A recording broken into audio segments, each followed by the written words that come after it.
This is a reading from the Imitation of Christ by Thomas à Kempis, chapter 29, How we should bless God in all trouble. The disciple, Blessed be your holy name forever, O Lord. 1 Peter chapter 1, verse 3. I know that it is by your will that temptation and trouble come upon me.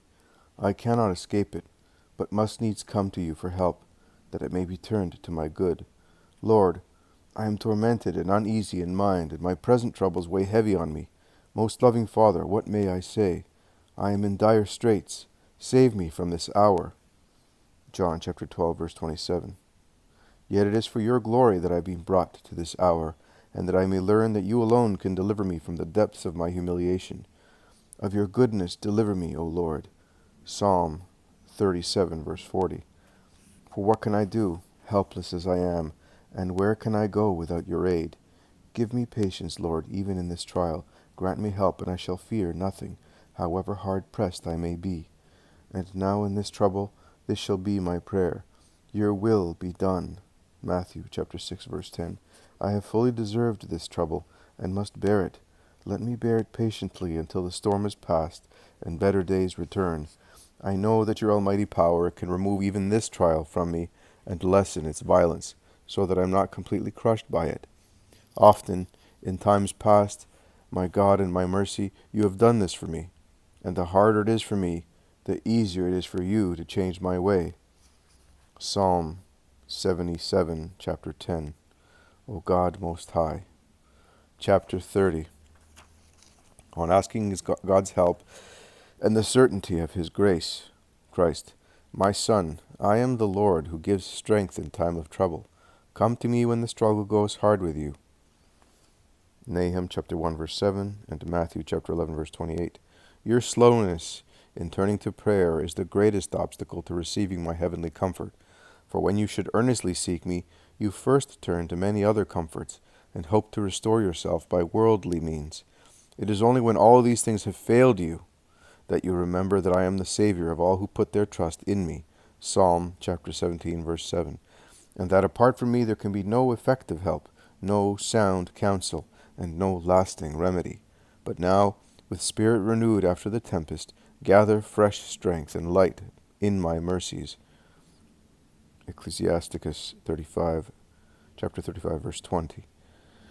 For I am near, and will restore all things, not only completely, but generously and in full measure. Is anything too hard for me? Jeremiah chapter 32, verse 27.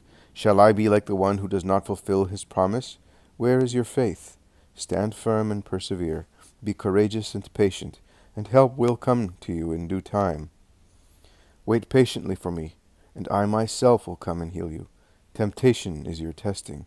There is no cause for alarm or fear. Sorrow upon sorrow can be the only result if you worry about the future. Sufficient to the day is the evil in it. Matthew chapter 6, verse 34. It is quite vain and useless to be either anxious or pleased about the future, for what you anticipate may never happen. The mind of man is prone to delusions, but to be deceived by the suggestions of the devil is a sign of spiritual weakness. Satan does not care whether it be by truth or falsehood that he mocks and deceives you, or whether he obtains your downfall through the love of the present or fear of the future. Therefore let not your heart be troubled, neither let it be afraid. John chapter 14, verse 27. Trust in me, and put your whole confidence in my mercy. Psalm 41, chapter 2, or verse 2. When you think I am far away, then often I am nearest to you, and then you think the battle almost lost. And when you think the battle almost lost, then the reward of all your toil is often near. All is not lost when anything turns out contrary to your plans.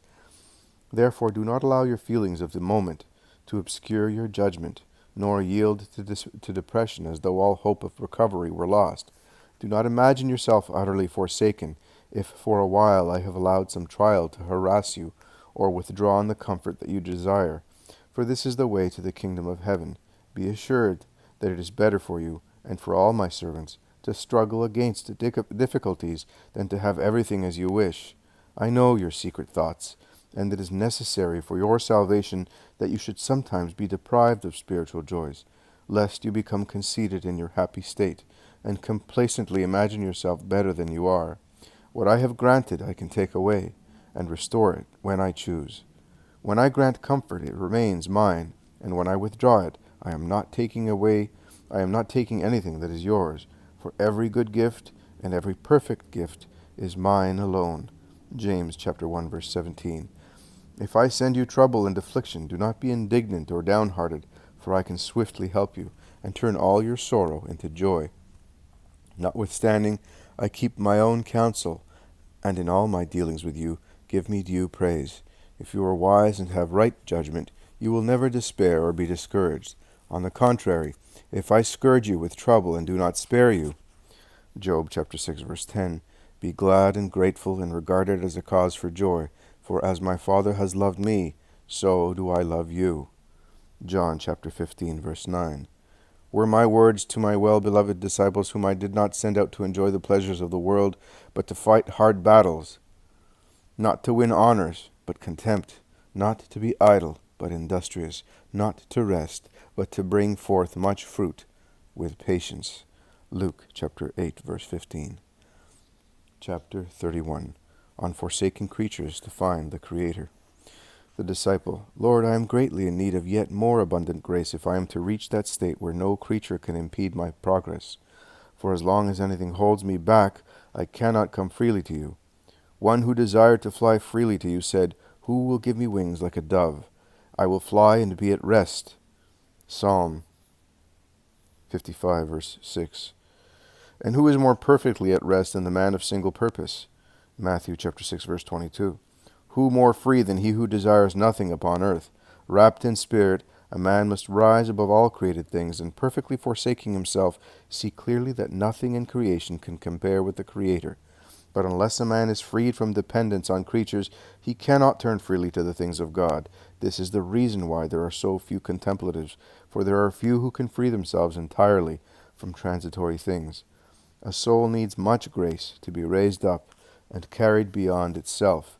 Yet, unless a man's soul is raised, set free from all attachment to earthly things and wholly united to God, neither his knowledge nor his possessions are of any value. So long as he esteems as precious anything outside the one infinite and eternal good, he will remain mean and earthbound in spirit. For whatever is not God is nothing, and is to be accounted nothing. There is a great difference between the wisdom of a devout man enlightened by God and the knowledge of a learned and studious scholar. More noble by far is the learning infused from above by divine grace than that painfully acquired by the industry of man. Many desire the grace of contemplation, but few take the trouble to practice what is essential to it. It is a great obstacle if we rely on external signs and the experience of the senses, and pay small regard to the perfecting of self-discipline. I hardly know what motives can inspire us, or what our purpose may be, when we who wish to be considered spiritual take so much trouble and are so concerned with trivial, daily affairs, and so seldom give our full and earnest attention to our interior life. Alas, after a short meditation we break off, and do not make a strict examination of our lives. We do not consider where our affections really lie, nor are we grieved at the sinfulness of our whole life. Yet it was because of the wickedness of men that the flood came upon the earth. Genesis chapter 6 verse 12. When our inner inclinations are corrupted, the action that springs from them are also corrupted, and this is a sign of our lack of inner strength. For from a pure heart alone springs the fruit of a holy life. A man's achievements are often discussed, but seldom the principles by which he lives. We inquire whether he is brave, handsome, rich, clever, a good writer, a fine singer, or a hard worker, but whether he is humble-minded, patient and gentle, devout and spiritual is seldom mentioned. Nature regards the outward characteristics of a man. Grace considers his inner disposition. And while nature is often misled, grace trusts in God and cannot be deceived.